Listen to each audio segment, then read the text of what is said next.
génération qui est un peu... je défonce toutes les portes et j'y vais malgré ce qu'on peut me dire. Bah, je pense que ça, c'est une grosse force qu'il faut exploiter.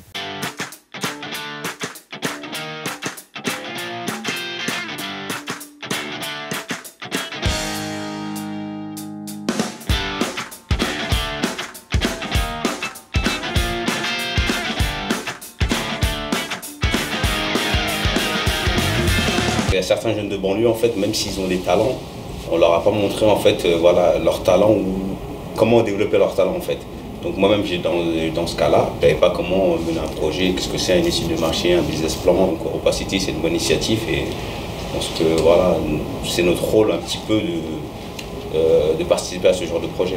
Dans les banlieues, il y a une autre réalité, il y a une réalité sociale qui est assez difficile. Europacity, c'est des investisseurs qui ont beaucoup d'argent, qui s'installent dans un territoire où, voilà, au niveau économique, c'est pas comme Paris ou autre.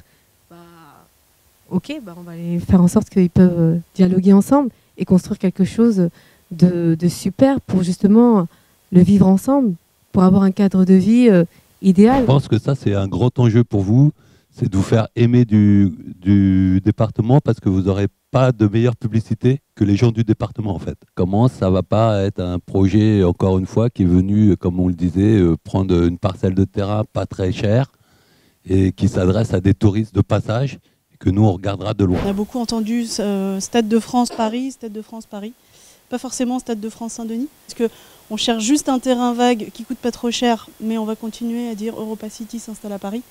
Ou est-ce que réellement on va assumer ce choix d'implantation et on va se dire Europacity s'installe en banlieue parisienne en tout cas. Le projet va se faire à Gonesse, entre Sarcelles et Aulnay-sous-Bois. Potentiellement vous avez les Jeux Olympiques en 2024, potentiellement il y a l'exposition universelle en 2025, c'est-à-dire que vous êtes ici sur le territoire qui a le plus gros potentiel économique de France et à mon avis un des plus gros potentiels en Europe. Avec Europacity, comment on peut aussi se recréer ensemble de l'avenir parce que nous aussi c'est une des conditions de notre réussite. Le numérique fait qu'on fait appel à des jeunes qui ont du talent et qui montrent qu'ils valent autant que des gens sortis de grandes écoles.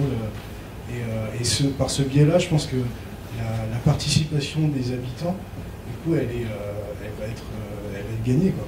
Il y a beaucoup d'argent qui est injecté, par exemple, par le public dans les quartiers populaires, mais l'argent qui touche réellement les entrepreneurs des quartiers ou les personnes du territoire, je ne suis pas sûre qu'il soit équivalent à la somme mise malheureusement. Il faut vous appuyer sur les acteurs locaux, les acteurs du territoire, comme nous qui touchons les entrepreneurs des quartiers, afin de sourcer finalement. Si on n'est pas présent à une phase très en amont de certaines décisions, il est difficile de s'accrocher au wagon. Une manière de faire quelque chose de concret, c'est de lancer un appel à projet à destination des entrepreneurs. On peut imaginer un travail de mécénat ou faire en sorte que les idées qui ont été retenues par le jury soient mises en place en partenariat avec les groupes qui vont construire Europacity finalement.